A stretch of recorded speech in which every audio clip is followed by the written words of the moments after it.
Gorgeous day, lots of sunshine, and the sun bright enough to warm it up nicely since we started in the 40s this morning, turning into some 70s this afternoon. And you can see the fall color here at Double Oak Lake atop Oak Mountain in North Shelby County.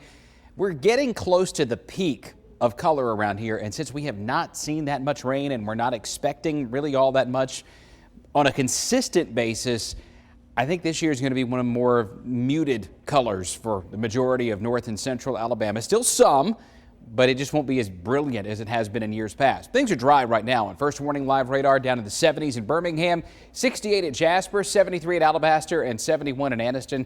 It's already down to 72 in Pell City. Not a cloud in sight around here, but you look out to the west over Southern California. This is an area in the upper atmosphere we're watching, an area of low pressure up there within the jet stream level winds. We'll even overlay the winds on top of this, and everything moves from west to east, especially in the month of October. Very often it's more of a west-east instead of a north to south kind of pattern. So that little swirl is going to be moving this direction, and as it does, it's actually going to pick up some strength out here, especially over Texas and Louisiana, Mississippi, and Arkansas.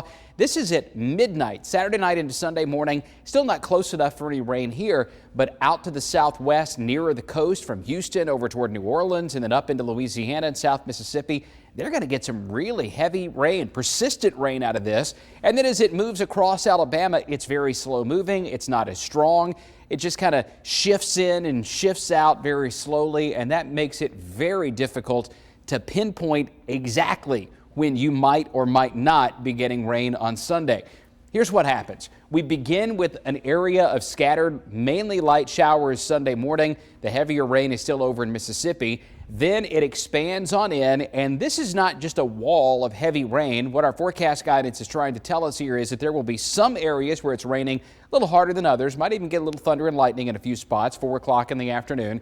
And then those showers will be moving over toward the east, so that the greatest chance of rain east of I-65, so basically run a line from about Coleman to Birmingham, Hoover, Alabaster, Clanton, Montgomery eastward.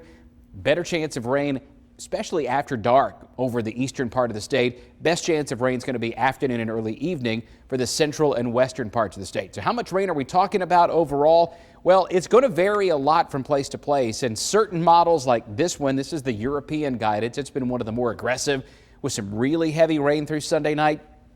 I think that's probably overdoing it just a bit. I only show it because I want you to see what the high-end potential is. More than likely, we're talking about a ½ inch to 1 inch of rain at best. So a very good chance of rain Sunday. And then next week, it's just sort of unsettled with a few occasional showers Monday, Tuesday, and Wednesday. Tonight is clear. Tomorrow is chilly to start, but nice and warm in the afternoon. The high in Birmingham getting up near 76 degrees. There will be some that are cooler than 44, though, especially around Alexis. By 6 a.m., it's at 41. Coling's at 46. Jasper's at 43. We had a few communities in the 30s early this morning.